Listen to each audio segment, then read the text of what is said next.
નમસ્કાર, spark today ન્યૂઝમાં આપનું સ્વાગત છે। સમગ્ર રાજ્યમાં વેસ્ટર્ન ડિસ્ટર્બન્સના કારણે વરસાદ પડી રહ્યો છે, ત્યારે વડોદરામાં પણ આપ જુઓ કે ભારે પવન સાથે આ વરસાદની શરૂઆત થઈ છે। આપ જોઈ શકાય છે કે વાહન ચાલકોને ભર ઉનાળે આ વરસાદનો સામનો કરવો પડી રહ્યો છે।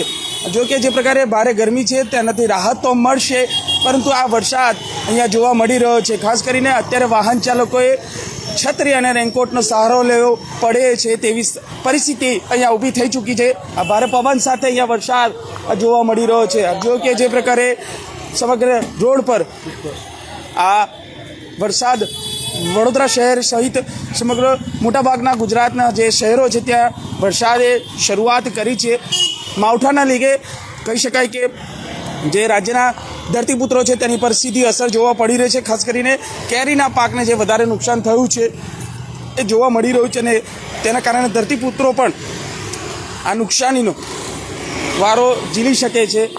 આપ જુઓ કે જે પ્રકારે વરસાદ પડવાથી આ સીધી અસર ધરતીપુત્રોને છે, સાથે ક્યાંક થોડા દિવસ સુધી આ જે લોકો છે તેને ગરમીથી રાહત મળશે, પરંતુ તેની સામે ગુજરાતના જે ધરતીપુત્રો છે તેને આ સીધી અસર થશે, કારણ કે આ કેરી સહિત જે તમામ જે પાકો છે તેને નુકસાન થવાનું છે અને તેના કારણે આ કેરીના પાકને આ નુકસાન થવાના કારણે તેઓને પણ રડતા દિવસો આવશે। આપ જોઈ શકો છો વેસ્ટર્ન ડિસ્ટર્બન્સના કારણે આ વરસાદ છે।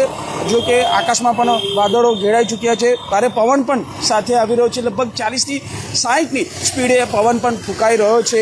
ત્યારે આપ જુઓ કે જે પ્રકારે સમગ્ર વડોદરામાં આ વડોદરા પંથકમાં પણ આ વરસાદની શરૂઆત થઈ છે। હાલ તો છાંટા પડી રહ્યા છે, પરંતુ ચોક્કસથી વરસાદ પડશે તેવું હવામાન વિભાગે આગાહી કરી છે। આ વરસાદથી ધરતીપુત્રોમાં નુકસાનીનો વારો વેઠવાનો આવશે, કારણ કે અનેક પાકોનું નુકસાન થવાનું છે। કેરી સહિત તમામ જે પાકો છે, કપાસના પાકો છે, ડાંગર સહિતના પાકો છે, તે તમામને નુકસાનનો વારો આવશે। કારણ કે આપ જોઈ શકો છો અત્યારે પરિસ્થિતિ એવી છે કે વાહન ચાલકોએ છત્રી અને રેનકોટનો સહારો લેવો પડે તેવી પરિસ્થિતિ જોવા મળી રહી છે। હાલ જે પ્રકારે માહિતી છે અને સમગ્ર રાજ્યભરના જો વાત કરીએ તો સૌરાષ્ટ્ર સહિત અમુક રાજ્યોભરના જે શહેરો છે ત્યાં પ્રકારની પરિસ્થિતિ આપ જોઈ શકો છો। અત્યારથી ગરમીમાં લોકોએ આ છત્રીનો સહારો લેવો પડ્યો છે અને અત્યારથી જ વાહન ચાલકોએ પોતાની હેડલાઇટ પણ શરૂઆત કરી દીધી છે। આ પ્રકારની પરિસ્થિતિ વડોદરામાં સર્જાઈ છે અને લોકો જે પ્રકારે ગરમીથી રાહત તો મળશે, પરંતુ તેની સામે જે ધરતીપુત્રો છે એ ધરતીપુત્રને આ નુકસાનીનો વારો વેઠવાનો અત્યારે આવી શકે છે। કેમેરામેન નિહાની સાથે Surat Solanki, spark today news, Vadodara.